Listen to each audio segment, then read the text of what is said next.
What's up everybody, Ryan Suchit here and welcome back to the channel. In today's video, I am going to be talking about Performance Max campaigns. Obviously, this stuff has been scattered all over the internet. I'm sure you've heard all kinds of mixed things, including good and bad. And some of you probably haven't even started yet just because it's confusing or you don't want to mess up your clients' campaigns or you just don't understand it. So I'm going to walk you through it. I'm going to start with, what Google defines it as, and then I'm going to talk about when I like to run it and when to use it. Then I'm actually going to show you how to set them up. Okay, so let's dive in. So Google Ads Performance Max tutorial.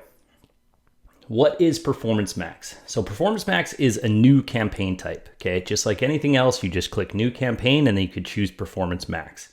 It allows you to advertise across all of Google Ads inventory in a single campaign. Okay, so that's your search, your YouTube, display, discover, Gmail, maps, everything in one campaign.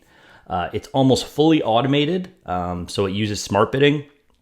It's focused on objectives and audiences rather than keywords. So this is going to be a huge difference here because now it's not necessarily an inbound strategy. A lot of it's outbound. Okay.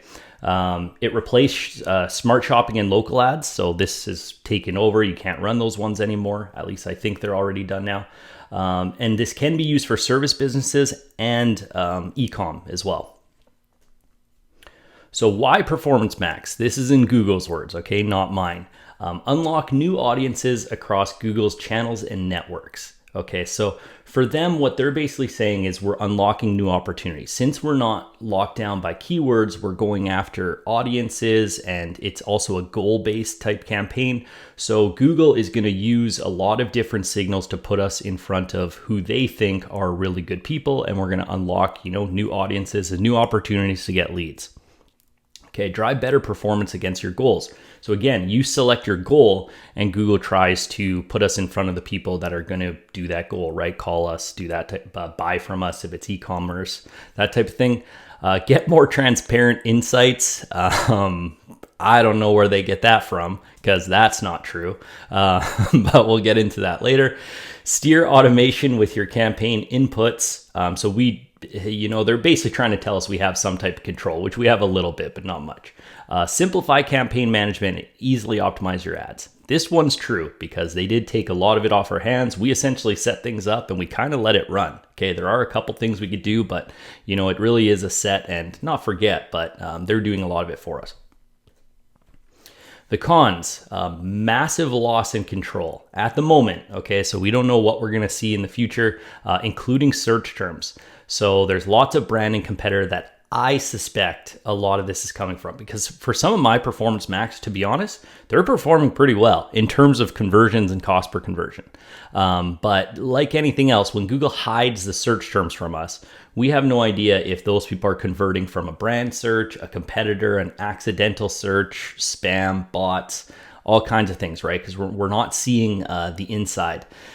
So apparently you can reach out to your Google reps and get them to negative out the brand terms. I still wouldn't really trust that. So if you have a very brand heavy customer, or you're the customer yourself running ads for yourself, and a lot of people do type in your brand, just know that I personally feel a lot of your conversions and stuff are going to go towards your brand. Okay. But yeah, that's basically where we're at right now. I really don't like the fact that I can't see search terms, but to be honest, Google's removing a lot of the search terms from search campaigns too. So I don't know. I don't like it. When to use Performance Max. This is when I choose to run Performance Max, okay? As an add-on to search. I don't run Performance Max by itself. It's always as an add-on to search with a lower budget than search. Search is still my number one priority because that's the lowest hanging fruit, best control, that type of thing. I also run it when I already have a well-performing search campaign and I or my client wants more. Okay, so things are going well and they say, hey, Ryan, what can we do to get out there more, get more leads? What can we try? Performance Max is great for that. Your product or service can be sold visually. So the clients I'm running this for, it really helps that the client or the prospective client can see videos of their product, images of their product, and see across different platforms and areas and really do brand building. That's where this is going to work, because now that's what we're doing, right? We're going in front of an audience and we're showing the product, we're selling the product. It's going to follow them around. So when your product or service can be sold visually, Performance Max is a great tool rather than a search campaign, which is mostly just text, right? And you value awareness. A lot of this is going to be awareness based. You're going to get a lot of awareness out of this. So you have to kind of at least appreciate the fact that you're getting awareness to sort of make this make sense for you. And you have decent assets, images and videos. If you have terrible images, I wouldn't do this. You should have at least some good ones. You can use stock photos and stuff like that. But for me right now, the only clients I'm doing this for is the ones that they don't have stock photos. They have photos of their real business or the product they're selling. And also they have videos. I'll show you in a second here. You don't have to have a video, but if you have really good images, Google will automatically kind of make a slideshow type thing for you automatically. But again, it all stems from having good images. Okay, so now let's walk through what the campaign looks like. Whoops, there we go. Okay, so once you're in Google Ads, you just go to your campaigns tab and then go new campaign. I always skip this. And then Performance Max. See, it's just there as a regular campaign type. Make sure your conversion goals are set up. That's, I think I have a video on this type of stuff, but this is essentially, they always show you what conversions you're currently set up to show. So make sure that's accurate. You can name it whatever you want.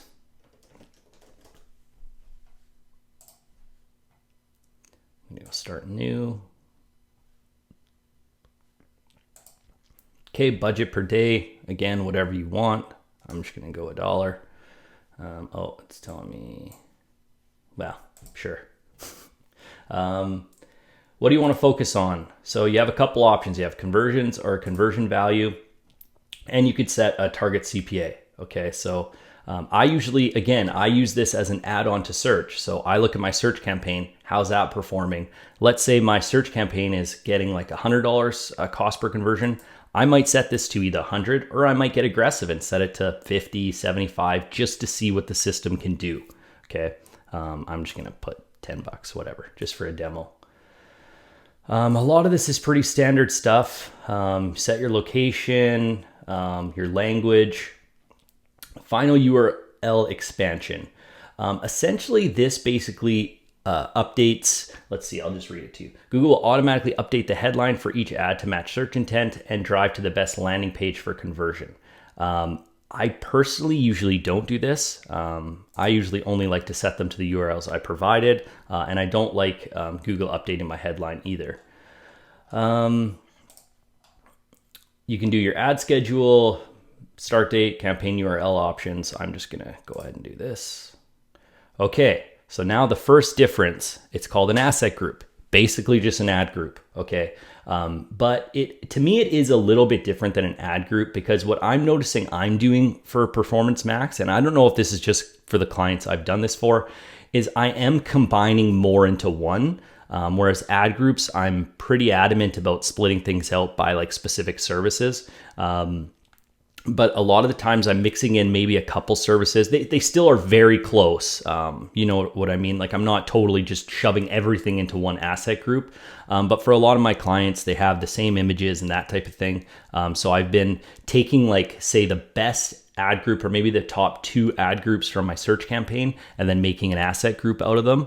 But again, it still has its own headlines and its own images. So it still is kind of like an ad group where it has to be one service. The ad headlines have to make sense for each of the services. I'm just noticing I'm usually pulling the best from my search campaign and putting it in here. So that's what I'm doing. So you can name your asset group, but again, let's just call this an ad group if you want to make it simple. Final URL, put in whatever you have. I guess I should probably be making this so I could demo it. www.abc.com. These are your call extensions essentially, so you could add that. It might make me do that for this. Okay, add up to 20 images. This is gonna be very similar to a responsive ad, okay? Like it's very, very similar. So you're just gonna add your images. I'm not really gonna walk you through any of these. You upload them. All of us know how to run a responsive ad, so I'm not gonna walk you through that unless they're gonna make me, which they probably will actually. Let's see. Maybe I could pull one of these. I don't even know where these images are from. They're so old. Let me just pick one. Logo. Let's see if this even works. Sure. Again, do not do what I'm doing here. I'm just trying to get through this demo. Okay, videos. Add up to 5 videos, or they will create one for you. So try to have a video, or they will create one. Headlines. One thing I want to mention, there's no pinning here, which I'm personally a pinner. Okay, I know a lot of people disagree with me with that, but I don't like that about this. Because they're just going to complain about you having poor headlines. They're not unique enough, but on purpose, I don't make them super unique because they might put that as the first headline. But yeah, put your headline there. Oh, let's see if they're going to let me. I'm just putting whatever here.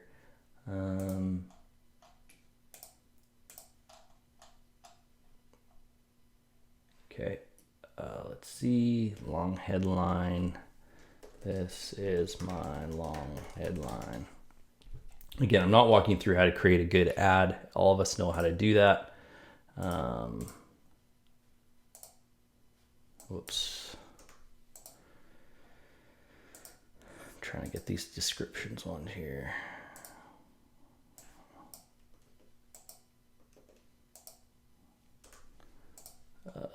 Business name, demo, business. It wants you to add your extensions in here. I'm not going to do that. Call to action. You could choose, your own button, more asset types. Again, it's all your extensions here. Your display path is kind of hidden here. I know a lot of people miss this. Display path. Okay, audience signal. So this is the thing I wanted to get to here. Asset groups are basically ad groups. Audience signal is what Google is going after. So there's no more keywords, okay? It is an audience signal. That's one of the reasons I say I like to have a search campaign first, so I know what kinds of things to target. So audience signal, this is basically going to be very similar to adding in audiences to a search campaign, but instead it's more so targeted. But the one thing to keep in mind is Google Ads is only using this audience as like sort of a starting point. They're going to expand into whatever they want, okay? See, yeah, in Performance Max campaigns, your ads will be shown to people beyond your selections to find new conversions. Okay, so this is just giving them ideas essentially. Audience demo, and this is very similar. So they really want us to add in a custom segment, your remarketing list, and then also like other detailed demographics. So a lot of us know how to create custom segments. What I've been doing is I've just been doing the search term based ones. So segment name, let's just say search terms. People who search for any of these terms on Google. So these are like our keywords, right? So basically what our top keywords are is what I put in here. So like plumber, near me, plumber, Las Vegas, whatever. And then save that. So that's our custom segments. Your data. So again, this is going to be your remarketing list. So you want to choose your remarketing list that actually has visitors in there. Your demographics. So this is your in-market, that type of thing. Again, pick audiences that are working for your search campaign. I don't know, sure, apparel and accessories. For a plumber, I don't know why I would choose that, but let's just pretend. Demographics, so you can actually still do demographics in here. You can do male, female, unknown. You can do ages, parental status, and income, which is nice. Again, pull it from your search campaign and then save. And then there's our audience signal. I have a feeling this isn't going to work because I just did all demo stuff. But that's basically as simple as a Performance Max campaign is. So again, you have to have good audiences, set up your asset groups. Yeah, I have a ton of issues here. But basically it's very similar to running a responsive ad, okay? And then once this is running, it's just like any other campaign, but you have no control basically. You can still see the data, but there's not much we can do. Let me see if I could pull one up for you just to kind of see how it's working. I'll have to blur it out for confidentiality, but I'll do it for you.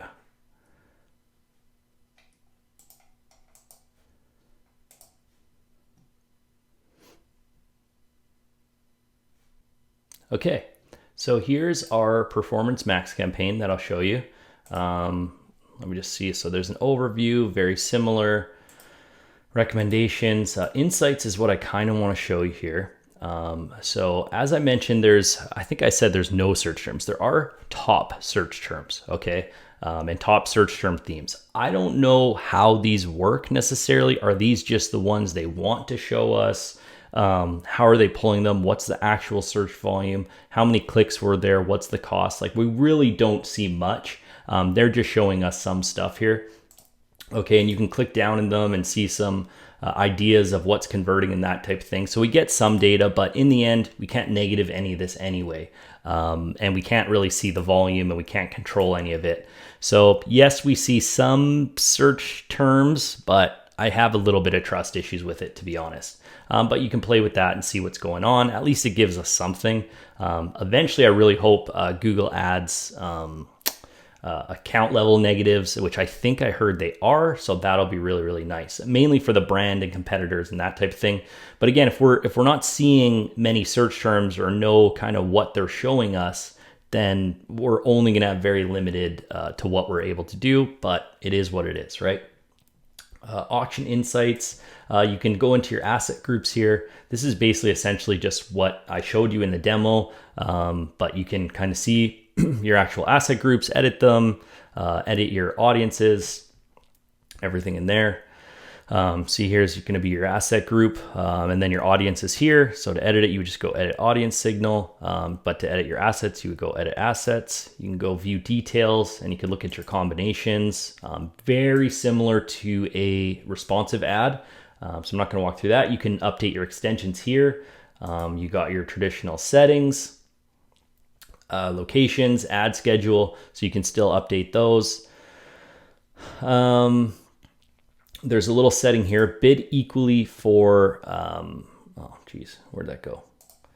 Bid equally for new and existing customers. Okay, only bid for new customers. This option limits your ads to only new customers regardless of your bid strategy. By default, your campaign bids equally for new and existing customers. However, you can configure customer acquisition settings to optimize for acquiring new customers. I'm just gonna go learn more. In case you guys want to learn about this feature, I might include this link in the description in case that's interesting to you. Value rules, store location, so you can add your GMB here. The feeds, that's going to be for the e-commerce guys. Your budget, your bidding, your location, languages, additional settings is basically everything else. So I think I've walked through every feature you can use. But yeah, anyways, guys, that's sort of what Performance Max is, when I like to use it. I gave you a little bit of a walkthrough with some pretty bad demo terms there, but at least you guys get the idea. It's the reason I didn't do that is because it's just like a responsive ad for the most part. So this is really, really easy to set up. Any of you guys can do this as long as you have the assets, okay? But I just wanted to show you that it is very, very simple. And in the end, a lot of this is out of our control. So once you set it up with your good assets, it's going to be sort of setting it, watching, monitoring, and seeing what's happening, and then waiting for these new features to hopefully roll out, including negative keywords. So anyways, guys, I hope you enjoyed the video. If you did, please make sure you're subscribed and have notifications turned on so you can find your way back. See you in the next video.